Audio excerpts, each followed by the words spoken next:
Hey, this is Warren Redlick. Thank you for watching. We're about to get started. Before we dive in, and I'm going to repeat this a couple of times during the video. First of all, of course, check out the t-shirts, insanely gigantic, the Tesla Man t-shirt, Tesla Air shirt, all that, and stainless steel water bottles like the Elon water bottle at elonbits.com. Supporters get a discount code. But before I dive into everything else, I just wanted to mention I'm working on another video. It's going to be a 30-second short video, sort of like a TV ad for Tesla, but it won't really be on TV.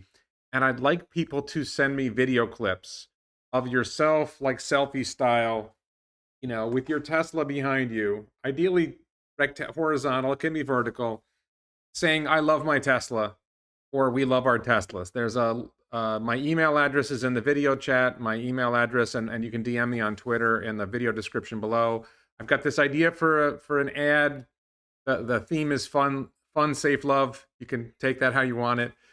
But I think it's going to have like a few clips of people saying that. So the more clips I have like that, the better. I have a couple from people already. It's going to be one from me. It's going to be about 30 seconds. So please send those to me. So what we're going to talk about today is we're going to talk about Starship first. We're going to talk about Tesla next. A bunch of stuff has happened with Tesla, but primarily what we're going to talk about is I'm going to go through some of the things. This is almost becoming like the Gary Black, the anti-Gary Black show, where it's like Gary Black Crossfire, where Gary doesn't show up, but I just use his Twitter. So I have a few things that Gary's talked about, Gary and actually Alexandra in this one, just showing what they're saying and why they're wrong. But the first thing we're going to talk about is Starship. I'm going to dive into that. And then, sorry, before we get into the Gary issue, there's been some basically breaking news about car loans, what's going on in the car loan industry, and how that affects Tesla, Toyota, and other car companies. It's an important thing to understand. We're going to dive into all that. Are you ready? Let's go. Okay.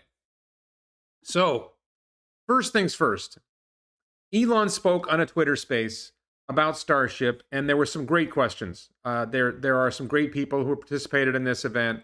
Unfortunately, a couple of mainstream media reporters got in there, Joey from Reuters and Michael Sheets, who's usually pretty good.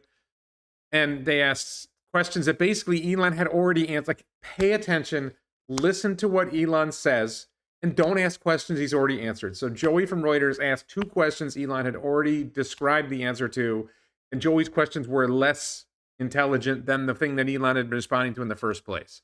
And then Michael Sheets came on and asked something that Elon had already explained. That was a question I think Chris B from NASA Spaceflight had asked about why the Starship seemed to tilt at launch. And Elon had already answered that question. You've got the most interesting man in the world. You get a limited amount of his time. Don't waste his time. Don't waste our time. So I've had some questions about Starship that I've wanted to ask Elon. And I did request to speak. And, Tim Dodd had a limited amount of time. He had a limited number of people. I'm not a fan of his choice of choosing mainstream media people over regular people in the community, but Tim did what he did, and I love Tim.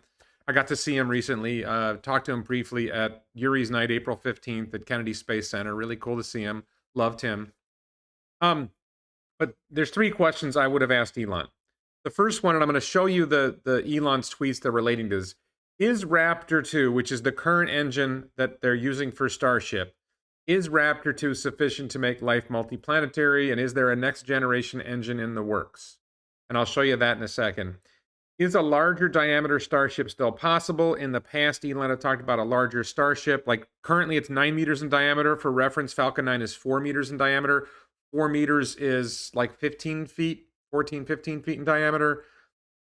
Forgive my metric incompetence. 9 meters is like 30 feet in diameter.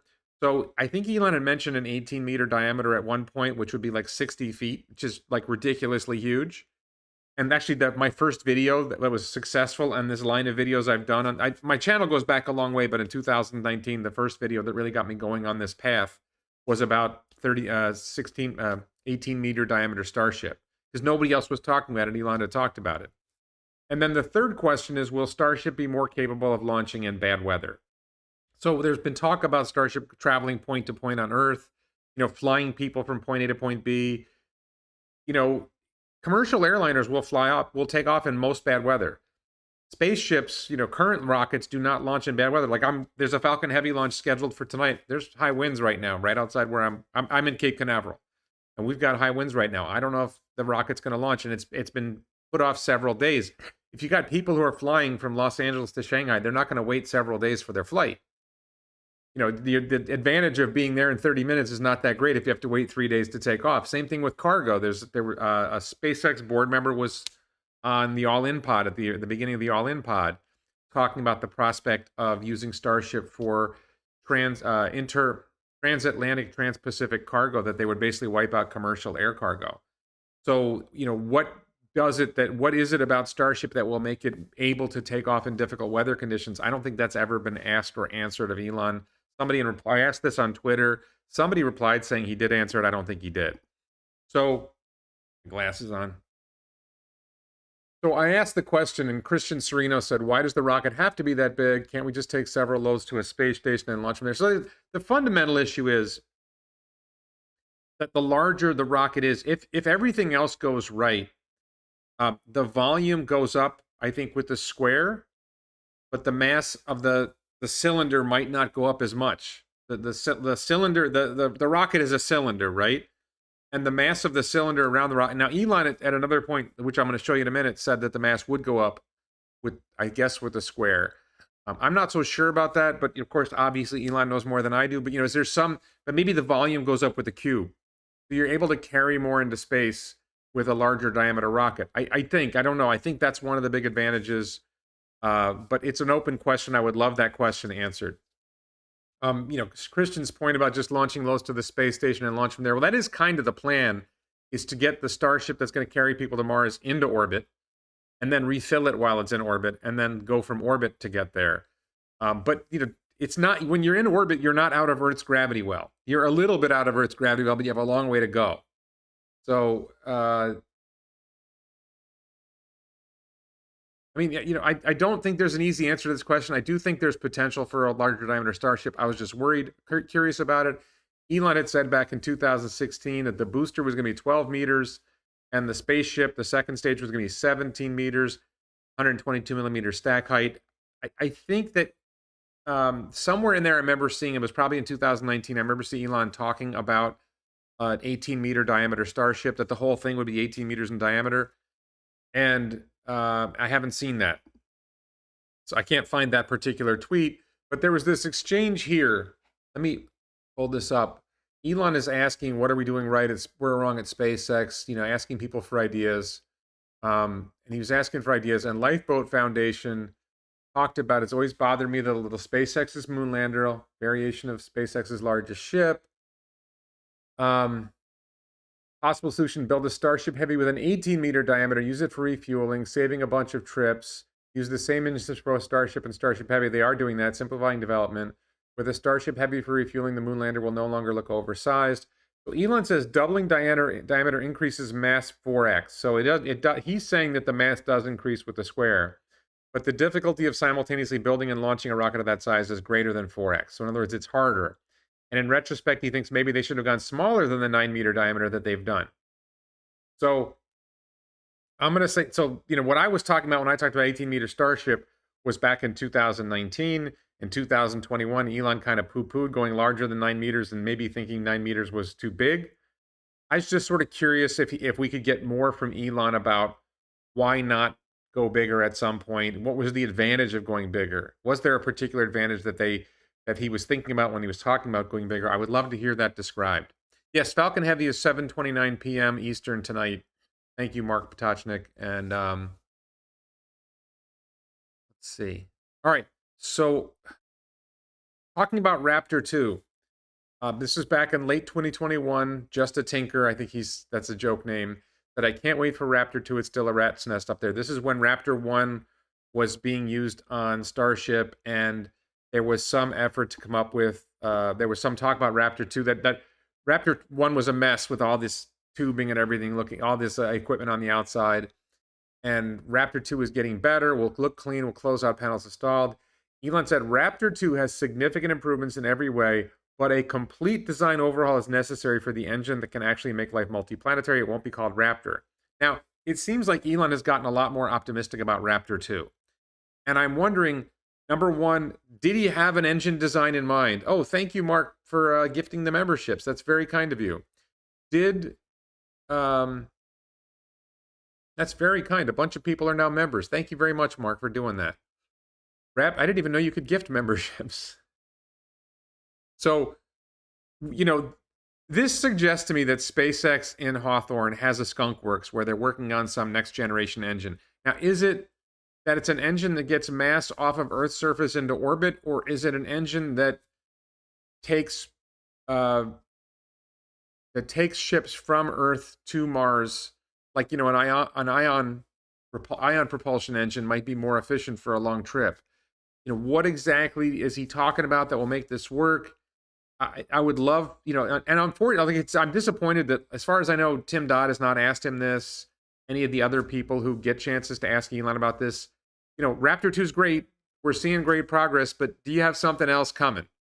And, maybe Elon has said, I don't want to talk about that. Maybe he told Tim, don't ask me about that, because Elon talks to Tim.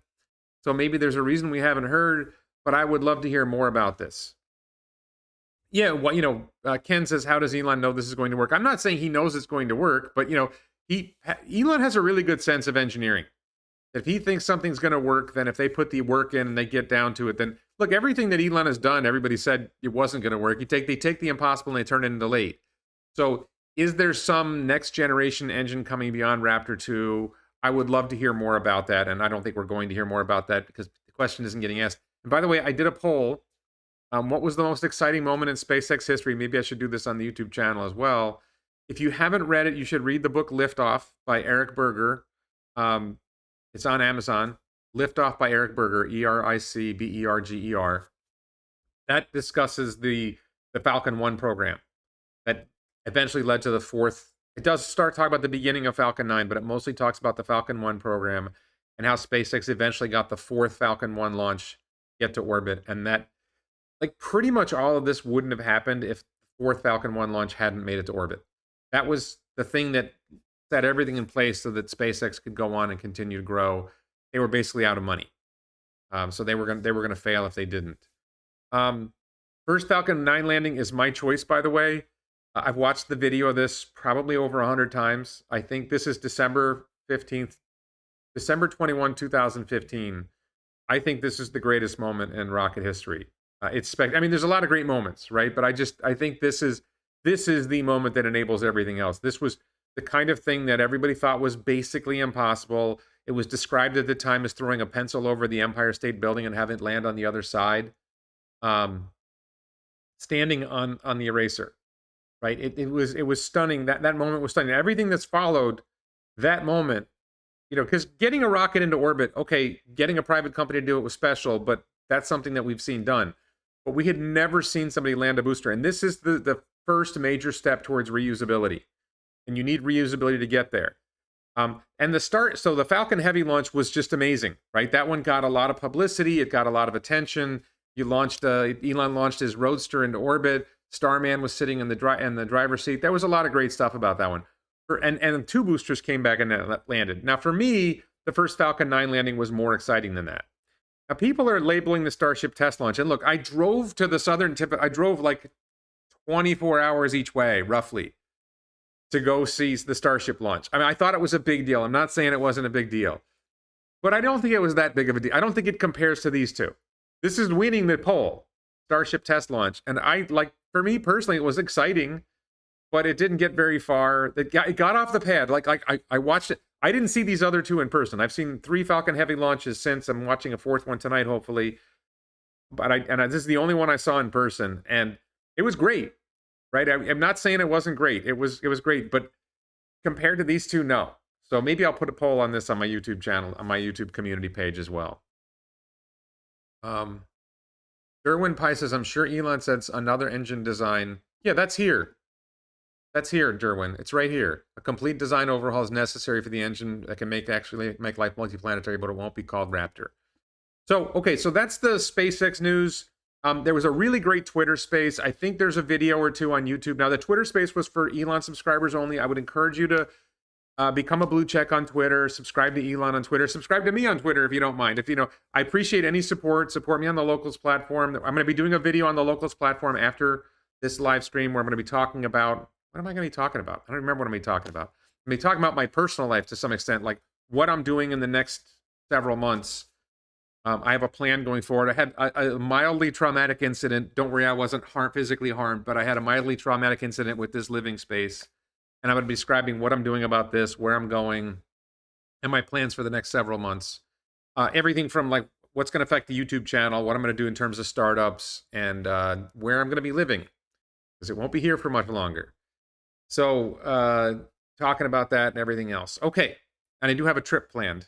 So let's dive into the next thing I wanted to talk about. Now, this is probably hard to read because the print is so small, but I'm basically going to tell you. Let me pull up my red arrow. Where's my red arrow? Okay. So this is Yaman. Yaman Tastivar is a value analyst. He's a popular character on Twitter. And he says, for Corolla, it was the worst month in March ever. This is, Toyota Corolla sold 13,500 units in March of 2023. That's worse than they sold during COVID. It's the worst of any March in ever, since 2005 at least.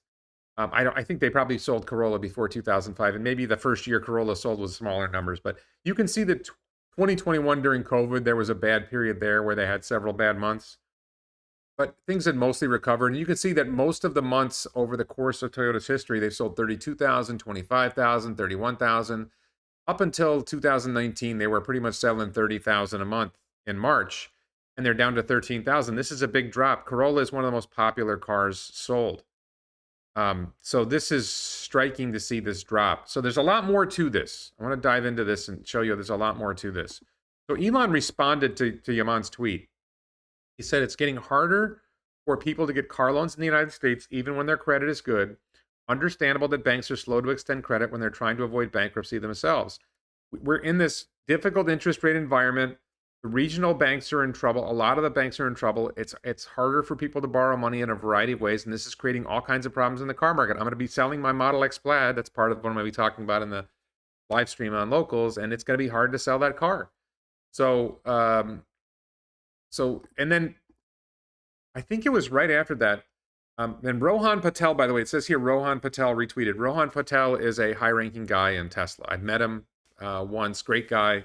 Really like him. I follow him on Twitter. I encourage you to follow Rohan. If you don't follow Rohan on Twitter, follow Rohan on Twitter. He doesn't talk about Tesla quite as much. He's more of like I think he worked in the Biden administration. Interesting guy. Works for Tesla. Great guy.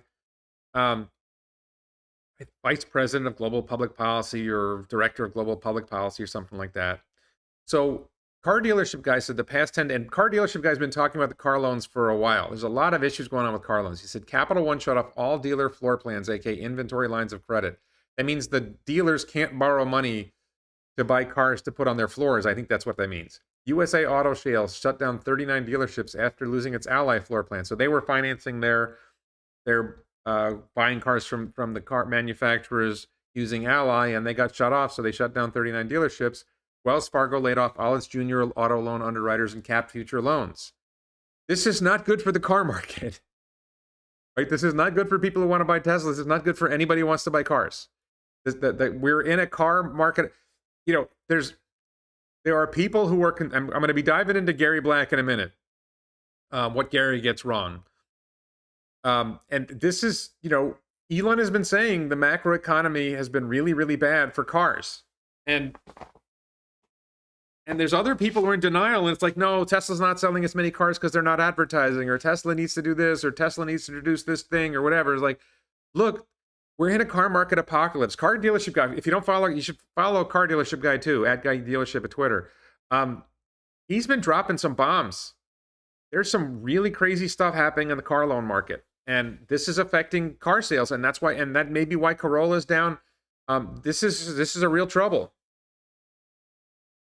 Digital Blade CA says, I got approved for a loan, but didn't want to pay 7% for 80 months. So I didn't take delivery of my Tesla. Yeah, there's just kind of all kinds of, and I'm not trying to just come down on Gary. It's not just Gary, but it just, people need to understand this isn't about whether Gary's right or wrong. I'm going to dive into why Gary's right or wrong in a minute and stuff. But what I'm talking about right now, this is like, our economy's in serious trouble. Like, people need to get a grip on the fact that our economy is in serious trouble. And you can blame Joe Biden. I don't think it's just Joe Biden. I think this is a bipartisan problem. I think Trump did bad things, and Biden's doing bad things, and Obama before Trump, and Bush light before Trump, before Obama. A lot of bad things have been happening in the U.S. economy, particularly related to the Federal Reserve, particularly related to the government just spending way more than it takes in. Like government spending has gone completely out of control. And I'm not saying they should raise taxes. I'm saying they should get spending under control. And this is just, when governments lose their moorings and start spending recklessly without any sense of proportion, and they start debasing the currency, printing money, when all of these things happen, it doesn't necessarily tank the economy in the way you think it's going to tank. You don't always see how the knife is coming, right? Is the knife coming in your face? No, that might be coming in your back. It might be slashing your Achilles tendon. This is like, this is like a hamstring cut to the car industry, right? It's not, bam, you can't sell cars. It's like, bam, you can't get loans to buy cars. Dealers, you can't get loans to buy cars to put on your floors. And car buyers, you can't get loans to buy cars. This is a really serious issue. And, I think we're in a recession. I don't trust government numbers. I know there's upsides, like the market for housing is really weird right now. So there's some, weird stuff happening with housing. It's not straightforward. It's crazy, but I just think this is important to understand that this stuff is going on. Okay, so let's get into, before we dive into Gary again, this relates to something Gary was talking about. So the Wall Street Journal has an article from yesterday saying the subtle strategy behind Elon Musk's price cuts at Tesla. There's no subtle strategy. They're lowering prices so they can sell more cars. This is not subtle. I mean, I didn't read the article because I'm not paying for the Wall Street Journal paywall because I think most mainstream media is crap. But they told us it's not a subtle strategy. They told us straight out, we're lowering prices so we can sell cars. We look at what demand, what orders we get, and what we've done with prices on a daily basis. They're checking what's going on with orders, what's going on with people taking deliveries, and they adjust pricing based on what they're seeing. It's not a subtle strategy. We're trying to produce as many cars as possible, and we'll lower prices as much as we have to sell them. They've been very clear. Harry Chu says the middle class is getting wrecked. Tesla needs to focus on premium segments, overall China market. I think Tesla knows what they're doing. Any update on your house sale? The house is still on the market. We have a showing in about 30 minutes. We've had a bunch of showings, but yeah, and I've talked to people, like it's hard for them. Somebody's like, oh, I don't want to borrow money at 7 or 8% to buy a house. I don't have a solution to that problem. So we're struggling to sell our house. We'll get it sold eventually, but oddly, I'll talk about the personal stuff on after this video. So we're 24 minutes in right now. So in about a little more than a half hour, I'm going to shut down this video. I'm going to go on the Daily Live, warrenredlich.locals.com, link in the description below, link at the top of the chat. I'm going to talk about that. And by the way, why we have a bigger audience right now, I just want to mention again, I've got a new video I'm working on. It's going to be a short video, about 30 seconds long, intended to be like a TV ad. And I would like people to send me short clips, 2-3 seconds, selfie style, looking at your selfie style with your phone, with your Tesla in the background, saying, I love my Tesla, or we love our Teslas. I love my Tesla, we love our Teslas. Either way, with you, with your family, kids, puppies, whatever. Be creative, have fun with it, yell, scream, laugh, cheer, whatever it is. And I'll probably use 3 or 4 or 5 of the clips in this video that I'm making. The theme of the video is fun, safe, love for Tesla. That Tesla means fun, Tesla means safe, Tesla means love. And fun, safe, love could have a different interpretation that's not intended. But we'll see. So my email is in the chat. Let me put my email in the chat again. My email's in the chat. My email's in the video description below. Just a short clip, 2-3 seconds. I love my Tesla. We love our Teslas. Happy face, whatever, smiling, laughing. Kids and puppies are really wonderful if you can pull that off. And I think that's going to be a good video. Okay. So, and of course, check out the merch at elonbits.com. Please support me on the Locals platform, on Patreon, as a YouTube channel member, or as a subscriber on Twitter. My Twitter subscribership is growing from a slowly, but it's growing, and I'll probably be doing more on Twitter as well. And if you support me on any of these platforms, you get early access to a lot of my videos. And usually on a Saturday, I post what the Sunday's live stream is going to be and ask people for questions in advance. I've been having a little bit of a chaotic time, so I didn't get to it this week, but normally that's one of the benefits of being a subscriber. Okay, So Gary talks about this price thing, and he says Tesla needs to come up with a long-term solution to production growth exceeding demand growth in Europe. The short-term practice of cutting price to clear inventories every 6 to 8 weeks is likely to cause consumers to wait for further price cuts. Again, it's not a short-term practice of cutting price to clear inventories. Tesla has been very clear. You watch the earnings calls, if you watch Investor Day, if you listen to what they're talking about, they are evaluating the markets on a daily basis and making pricing decisions. Right? They're seeing, what does the market look like? What do we need to do to sell our cars? And the goal is to increase production. Giga Berlin is not going to slow down increasing production unless something really drastic happens. The mission is increase production at Giga Berlin and Giga Texas, because if you don't increase production, their cost per unit is much higher.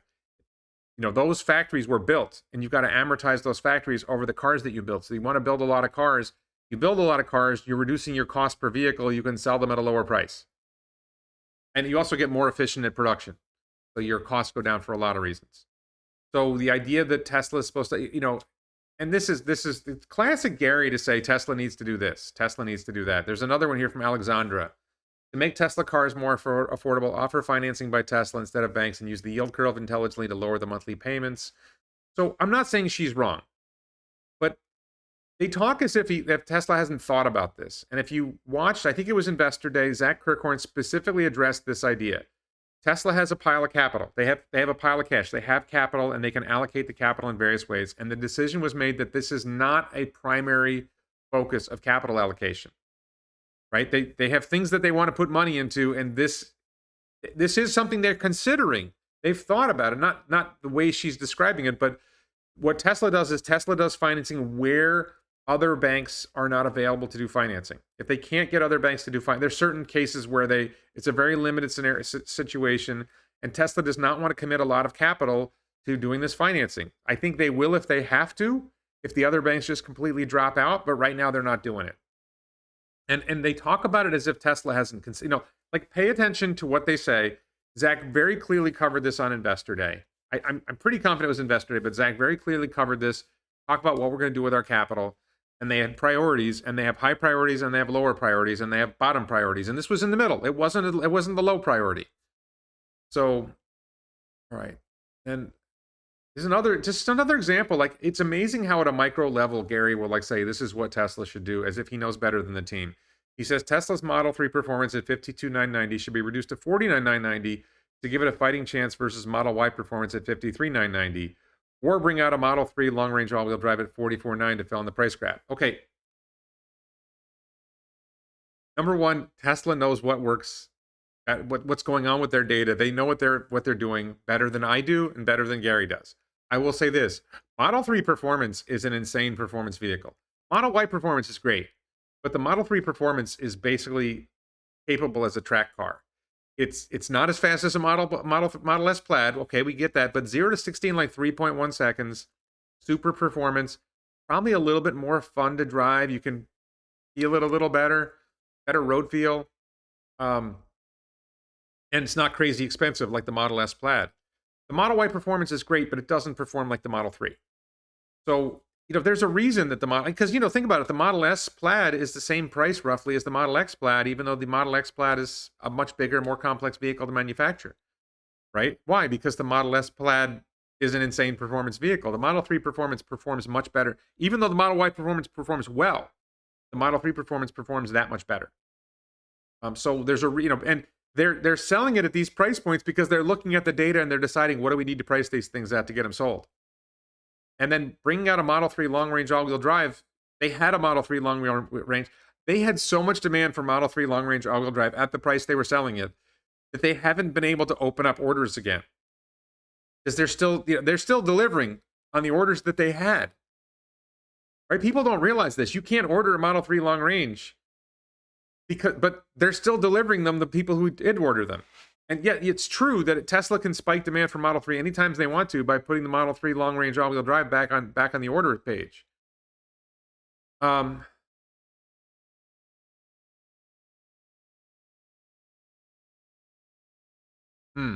me address this question. It's a good question from Neil, so I want to address this. He says, I want to buy a Tesla. I have a limited budget, so I want to have a one-time purchase that will last me for a long time. Is it worth it waiting for the next efficient and Gen 4 hardware? So the next generation vehicle is probably, you're not going to get delivery of that vehicle till 2025. So if you're not in a hurry to get a new vehicle, fine. Right now is a really good time to buy a Tesla because of the tax credit. And I think that by the time the next generation vehicle's out, hopefully we'll be out of this recession. The economy be I'm sometimes I think the sky is falling and the whole economy is going to collapse. And sometimes I think we'll get through this and next year the economy will bounce back and prices are going to go back up. So this is a pretty good time to buy a car. I personally think the Model 3 is, I have a Model X Plaid, right? I should really love the car and I do love it, but I kind of think the Model 3 is the coolest car of all. Model Y is probably the best Tesla all around in how it's manufactured. I just really like the Model 3, and I think the current generation Model 3 is pretty amazing. If you can get your hands on a new model, if you can go to your Tesla store and see if they have any Model 3 long range that are in stock, like somebody decided not to take delivery, they don't show up in inventory. They just don't show up in inventory. It's really striking. But Model 3 long range all-wheel drive, if you can pick up one of those, if you just like stock your Tesla store or go to a Tesla store and say, hey, let me know when a Model 3 long range comes in that somebody doesn't want, I think that's a great car to buy. It's a great road trip car. It's a great all-around car. It performs really well. Great road feel. So I wouldn't wait personally. And I think the next generation vehicle is going to have Gen 5. The distinction is going to be, take this off the screen. We'll be talking about this next. The distinction is going to be, if you're buying it so it's going to function as a robotaxi in the future, I believe that the current generation vehicles will function as robotaxis. The next generation vehicle will function better. And if you can buy it, I'm not even sure they're going to sell it to us, right? But if you can buy it, and the FSD is going to cost more, by the time that it comes, the FSD is going to cost a lot more. But the per mile cost of operating the next generation vehicle is going to be lower. Now, if you're amortizing like $100,000 FSD versus $15,000 FSD, I'm not so sure about that. But over the course of 1 million miles, the next generation vehicle is probably going to be a more profitable vehicle to own for robotaxi use. But if you want to own a vehicle for your own personal use today or in the near future, I would say if you can get a long-range Model 3, get a long-range Model 3, performance Model 3, long-range Model Y. I think they're all great vehicles. Yeah, I'm selling my Model X Plaid and taking over my Model 3, taking back my Model 3 from 2018. I still think it's a great car. All right, so let me go. Last thing I wanted to share here was Gary does this tweet. He says the argument that he says, to those who say I'm just complaining because Tesla stock is down. No, I've been warning for almost 2 years of the day when Tesla won't sell every car it produces. Tesla's still selling every car it produces, just to be clear. Tesla was $210 at the time. It tripled over the past 12 months when I posted this thread in June of 2021. I think he means post-split. Gary says the argument that Tesla sells every EV it makes so it doesn't need to advertise is short-sighted. It fails to look 3 to 5 years out when every auto manufacturer is focused on growing EV share as they convert to an all-EV world and spending billions in advertising to get there. Okay, well, we're 2 years out from that, and the competition is comical. Chevy just decided to stop producing the Bolt. I'm not seeing a whole lot of EVs out there. They're not in a lot of volume. I did just see a Ford F-150 Lightning in the wild. I thought it looked pretty good. Rivian's making a few vehicles. Volkswagen's making a few vehicles. They're really not making anything comparable to what Tesla makes. They're not. And Tesla's now undercutting them all on price. So, and I don't see a lot. Like, I don't watch mainstream media. I'm on Twitter. The only ads I see are typically, for some reason, I see Lucid ads on Twitter, which I find hilarious. But I don't see ads for General Motors EVs. I don't know what you guys are seeing if you're watching TV. Are you seeing a lot of ads from auto manufacturers selling the Mustang Mach-E and the Ford F-150 Lightning and the Volkswagen ID4? Like, I don't have the impression there's a lot of ads going out there from every auto manufacturer. So, are we at a point where Tesla is not selling every vehicle they make? I don't think we're at that point. I think Tesla's pretty much selling every vehicle they make. They're having to lower the prices to get them sold, but they're selling them, and they're not losing money on them. But, this presumes that the problem is an advertising problem. It's not an advertising problem. It's not a competition problem. It's a macroeconomic problem, and what we talked about earlier shows that. So,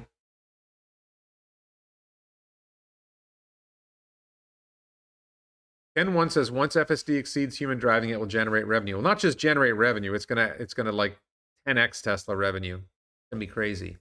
Raymond Chen says, isn't the Model 3 Highland about to come out? I would wait to see its specs first. There's this long-standing rumor that Tesla's got some major refresh of Model 3 called Project Highland. I don't think it's happening. I don't know if I've already made a video about this. I'm going to make a video about this. What I see is Model 3 came out and started cutting into sales for Model S. Model Y came out, started cutting into sales for Model X, and eventually Model Y started cutting into sales of Model 3. And then you're going to have the next generation vehicle come in and it's going to undercut Model 3. And the market for Model 3 is going to shrink. People were already not buying sedans that much. People want SUVs. The Model Y has more space. Like, I personally love the Model 3. I do appreciate the Model Y has more space if you're going to move stuff. If you're going to sleep in it, the Model Y is a little bit better. I personally think the Model 3 long range is a better road trip car because it's got an extra 30 miles or so of range compared to the Model Y long range. And it's more efficient. It uses less electricity. Model Y is still pretty efficient, but Model 3 is more efficient. So I think in a lot of ways, Model 3 is the perfect car. But it seems like the vast majority of the American public and even around the world, they're not into sedans anymore. So on the one hand, you've got this vehicle. It costs Tesla about the same to make the Model Y, and more people want those vehicles, so they're buying Model Y instead of Model 3. And now you're going to come out with the next generation vehicle that's going to be underneath Model 3, so people who want to buy a Tesla are going to be able to buy a less expensive Tesla. So I think a lot of these things undercut Model 3. I don't think it makes sense to devote extensive engineering resources to do a massive refresh of Model 3. I'm wrong a lot. Maybe I'm wrong on this one. But, GTB 2022 says, Warren, can you do a video on lucid gravity, please? No, there's nothing to do a video on. We don't know anything. They did like a really flash, oh, look, we're test driving our prototype. Whoop-de-doo. And it got a bump in the stock, but it's nonsense. And if you notice, by the way, so I think they're gaming the stock now because there were a bunch of news articles like the day before saying why Lucid's going to tank, and the stock went down. And then they had this press release and the stock went up. And that looked to me like people are just gaming the stock. I don't think lucid gravity is like Nikola. It's just, are they ever going to get it out there, and how much is it going to cost, and is there going to be a market for it? I mean, look, Tesla's having trouble selling Model X. Is the lucid Project Gravity going to cost more or less than Model X? Oh, Mike Doolittle, great question. Production exceeds deliveries every earnings report. Is that going to reverse? Maybe not. I do think eventually it has to catch up. But if production is growing faster than deliveries, if production is growing fast, then the last few weeks of the quarter, you produce vehicles you can't deliver. And if you're growing production fast enough, that doesn't let you catch up on the ones you haven't sold yet. As far as I can tell, the inventory just isn't that high. They're like 15 weeks. That's less than most car dealers. So, Ripcord, Warren, did you see the Cybertruck with a shorter nose on it? Looks less appealing, unfortunately. I think that's just a camera angle. I don't think that's an accurate depiction of it.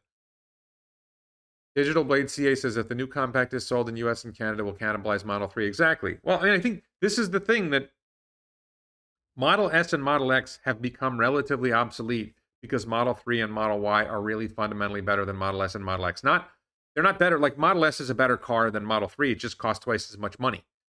The Model X is a better car overall than the Model Y, but it costs twice as much money. And it's not that much better. Like, I has an air suspension. I love my Model X. It's fast. It's got good range. It's crazy comfortable. It's super safe. It's got the cool Falcon Wing doors. I love the car, right? But you get a Model Y for half the price, and it's pretty comparable, and you can actually sleep. I can't sleep in the back of mine because it's a 6-seater, and the second row doesn't fold flat. And it does not as good for cargo as the Model Y. I think Model Y kind of came along and makes Model X seem a lot less sensible, and Model 3 kind of makes Model S seem less sensible. They're better if you want the best Tesla, you want an S or an X. If your money's not an object, buy a Model S, buy a Model X. They're the best. But if you're like at all cost conscious and you can buy a Model 3, I don't think you get that much more when you get an S. If you buy a Y, I don't think you get that much more when you get an X. So GTP 2022 says, but Gravity will be more spacious and will have more range than any non-Lucid vehicle. We don't know that. We don't know what they have not released any specs on Project Gravity. We're talking about Lucid's Project Gravity. So Lucid Air, Lucid Motors has a car called the Lucid Air that they're sort of selling now, or they're not selling now. Talking about a company that can't sell the cars they make. They can't sell the cars that they make. Project Gravity is their SUV that they've been touting is coming soon, which I don't think they're actually going to sell any till 2025. By 2025, Cybertruck's going to be on the road. Nobody's going to want a Project Gravity. I don't know. I mean, maybe they'll sell some. We'll see. This is if they don't go bankrupt before they even get there. So Benjamin Sanders says, when will Tesla discontinue the S and X? I think they're going to continue making the S and X as long as they're making money on them. There's no reason to shut down the line. They're the only vehicle that used the 18650 cells that Panasonic is making at Giga Nevada. So they might as well keep making them. I think they make a hefty profit on them anyway. So they might as well keep making them. If a time comes when just nobody wants to buy them anymore, then I think they let them go. The thing about S and X is they're just not that significant for the future of the company. They haven't, so they peaked at 100,000 units a year. I think they're down around 70,000 units a year now globally. And Tesla's aiming for 2 million vehicles this year and 3 million maybe next year. So the 70,000 or 100,000 vehicles is just a drop in the bucket. It doesn't really matter. You don't want to commit your engineering resources to something that's that small. And the scope for it, if it doubles, it's still not that big of a deal. And it's not going to double. So I think the same thing is going to happen with Model 3, is that Model 3 is going to get undercut and it's going to get wiped out. I think Model Y will survive because Model Y is still such a great platform, but this next generation vehicle is going to undercut the new sales of all those. Meanwhile, they're undercutting everybody else's sales. Highland is not coming. Oh, let's say, so first of all, I just want to address this. There's no Model 3. Project Highland is this fantasy, connecting the dots to this great video on it. A bunch of people have done tweets about it. There's no evidence for Project Highland. It's just a fantasy that everybody has that Tesla's going to do a refresh of Model 3. It's a nice idea, but you really think new headlights is going to sell a lot more Model 3s? Like, what's the change? If you're telling me they're going to go to front and rear castings and structural pack, that would make sense, but they don't have enough 4680s for that. And I don't think it makes sense to invest engineering resources into a platform, into that vehicle that's getting less and less relevant. So this idea that there's Project Highland, it's not even, I can't believe Alex is on board with the Project Highland, because I love Alex. Alex is saying Highland is mostly manufacturing refresh. They've been refreshing Model 3 all the way through. 13 times a week they make a change to Model 3. Look at Joe Justice. They're constantly innovating on their platforms. So James Brakeson says, thoughts on Rivian surviving? Have to be honest, I like their SUV. I think Rivian's going to make it, but it's questionable, right? They've got a big cash pile. Look at Marcus Brownlee, MKBHD, did an interview with RJ Scaringe, who's the CEO of Rivian. Great conversation. It gave me a little bit more confidence that Rivian's going to survive. They have to get their costs down. They have to get to the point where they're at least not losing a lot of money on their R1 vehicles, get the R2 platform out there and start making money on vehicles. And I think if they can get to the point where he thinks they can get to break even, cash flow break even in 2024, if he can get there, I think they've survived. So I think there will be a robo-taxi subscription plan in the future, and that's where price per mile will drop significantly for customer. I don't think robo-taxi subscription plan makes sense, but I guess it depends on what you mean. I don't really know the answer to that one. Mike Doolittle, what does everyone think of the Model 3 refresh new front end? There's no evidence that there's a genuine Model 3 refresh. Somebody took a photo somewhere of what looked like a Model 3 with a different, headlight structure. Maybe. There's no, I don't think it's happening. When is the Roadster coming? That's a good question. I think Tesla decided not to put engineering resources in the Roadster, but maybe, I think that the thing about Roadster is I think Elon wants one and the Tesla board wants one. And a lot of executives within Tesla want one, so I think it's going to happen at some point. What if Highland includes hardware 4? I think hardware 4 will eventually be on all the Teslas. And I think, here's the thing, like for you or me, if you're a Tesla junkie, if you're an FSD junkie, then hardware 4 matters. The vast majority of the car buying public doesn't care about hardware 3 versus hardware 4 versus hardware 5. If you really want to hold out, wait for hardware 5, right? The next generation vehicle in 2025 will probably have hardware 5. You want to hold out for that, but then you're waiting forever to buy a car. How about just getting a car you want to buy? Front and rear castings can be done without structural pack. Austin Y does not have a front casting for the non-structural pack. I don't think it does. I do think you could do it. I just don't think they do. James Brykeson, thank you for your support, James. He says, heard you might be moving to Japan. I'm going to be talking to that on the next video in about 15 minutes on the Daily Lie. I am visiting Japan in May, and I'm thinking about moving to Japan. I'll talk more about that on that. That's a part of what I'm going to be talking about, my personal stuff. On the Daily Lie, there's a link at the top of the video chat, and there's a link in the description below to warrenredlich.locals.com. And you click sign up. If you're not already a member, you click sign up. It's free, and you get emails when I post things on there.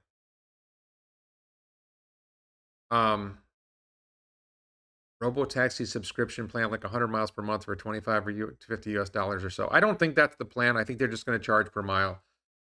Could they come up with a subscription plan? Sure, but I don't think it matters that much. Philip Maisie says he liked the interview I did with Alex from E for Electric. Alex and I are talking about doing a more in-depth conversation on his platform and then a follow-up video on here. So that may be coming. I did think that was a good conversation. Rob Markovich says, Warren, if Tesla's expecting a Q3 Cybertruck delivery event, shouldn't we be expecting pricing to be revealed by May to June? No, I think it's going to be revealed I think they were clear that they're going to reveal everything at the delivery event. I think the people who are taking delivery will get advance notice, and the rest of us will find out then. I want to see specs, not just pricing, but specs. Franz says Roadster is coming fall 2023. I did not hear Franz say that. Mark, where did Franz say that? Get rid of S and X, and you're giving the premium sedan SUV market to Mercedes and BMW. Yeah, I don't think they necessarily get rid of S and X. I think they keep making it. But that market is just so small. When you're trying to get to 20 million vehicles a year, and you've got a vehicle platform that's going to sell 100,000 vehicles a year, it's just trivial in the bucket. This is one of my disagreements with Elon and the Tesla team on the master plan, is they describe that future vehicle market of having those S and X class vehicles in such high volume, and I think their volume goes to near zero. I'm waiting for hardware 6 now. Ken says, where's version 11.4? So Elon tweeted today that version 11.4.1 of FSD beta is really good. Maybe that's FSD alpha. Beacon 179, you have 11.4? Okay.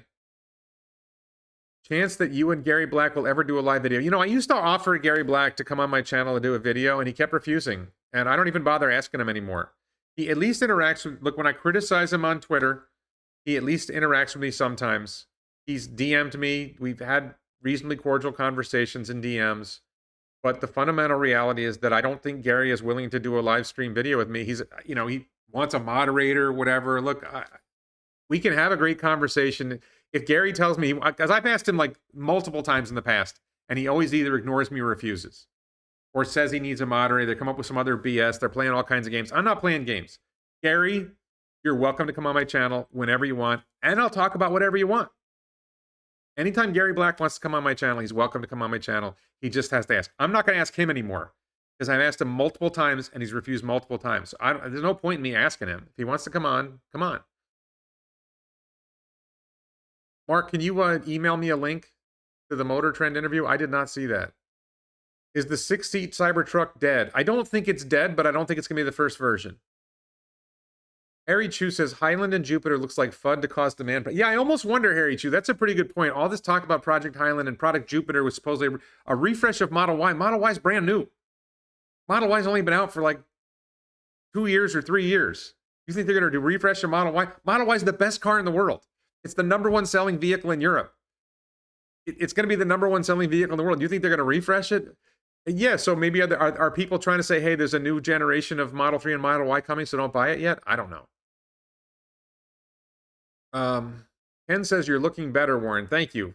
I'll talk about that personal stuff on the Daily Lie in 10 minutes. What's up with Ross Gerber? He seems so negative on Tesla. Ross has been negative for a while. I don't understand what's going on with Ross and Gary and Alexandra. Elon did say during the Q4 call a massive wave of new products are coming in 2023. I don't think he said that. I think he said there's a massive wave of new products. I don't think he said in 2023. I don't think Gary adds value, honestly. I mean, I used to think that. I think it's Gary's just noise at this point. I don't think he's offering a meaningful contribution anymore. You know, look, I think people think I don't offer a meaningful contribution, right? I just, like, for me, what Gary offers is the opportunity to respond. If you look, I did a poll on, like, you know, 80% of the people think that Gary's wrong. Like, if Tesla did ads, what would Ross and Gary say? And only 20% of the people would say great job. Like whatever Tesla does, Gary and Ross criticize Tesla. It doesn't matter what they do. They should do a buyback. Now the economy's in the crapper. There's all kinds of problems. Oh, it's a good thing they didn't do a buyback. Yeah, no crap. Like they need Gary and Ross to tell them how to run the business. Trading is mid says Tesla won't have these margins forever. Been preaching this for years. Good luck. Tesla's margins are strong. They are willing to reduce margins. If you believe FSD is coming, then current margins don't matter that much. And I believe FSD is coming. BB says next Model 3 with hardware 4 will be great. I don't know if they're putting hardware 4 on Model 3 and Model Y. I think they will, but we don't know that. Oh, Ken says Rogan went ape over Cybertruck. Yeah, I did an edited version of that video. And did I do it on YouTube as well? Yeah, Rogan loves Cybertruck. That was great. Audi beat Tesla bad, but overheated after 2 runs. I didn't see. Is Warren getting his leg over? My leg? What? Motor Trends Season 7, Episode 1, 4 weeks ago. Was that a... Just email me a link. I'll take a look. Gary's enlightened for a Wall Street guy. Gary... So this is the thing. Gary sells himself as, you know, he speaks for Wall Street. He talks to the portfolio managers. We don't know who he talks to. He talks big. We don't know how many people on Wall Street, you know, not everybody on Wall Street agrees. So he talks to a few guys and he says, this is what Wall Street's thinking. Like, Wall Street is more complicated than that. There's no one Wall Street view. There's a lot of Wall Street views. James says Gary Black did admit to Meet Kevin that he had $0 to Tesla for FSD and assumes nothing will come from it. Yeah, I think that's a pretty common view, that the Wall Streeters are not accounting for the potential for FSD, or really, you know, robotaxi. And I think that's a very poor form of analysis. The analysis you want to follow. And yes, I agree, Ken, that Elon talking to Schumer is important. But he's talking to him about AI. I'm not going to dive into the AI thing. I think I did a video already where I disagree with Elon about AI regulation. My fear with government regulating AI is government will stop the private sector from developing AI, and then the CIA and NSA will develop, you know, killer AI that will kill us all. Getting your leg over is an English term for getting laid. Yeah, that hasn't been happening for me.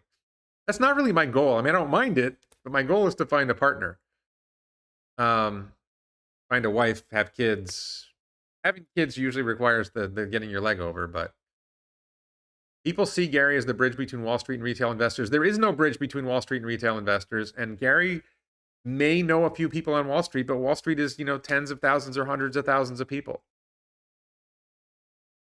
So, you know, if you recognize that there's a possibility of FSD and robotaxi happening, then you should assign a value to that. You should say, okay, I think there's a 10% chance this will happen, and this is the value. Or I think there's a 25% chance this is happening, and this is what I think the value is going to be.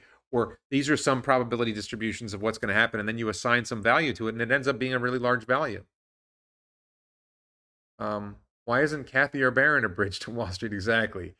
Tesla has won the EV race by far, and we all know this, but looking 20 years in the future, I don't see a future where every other car on the road is a Tesla. Competition is real.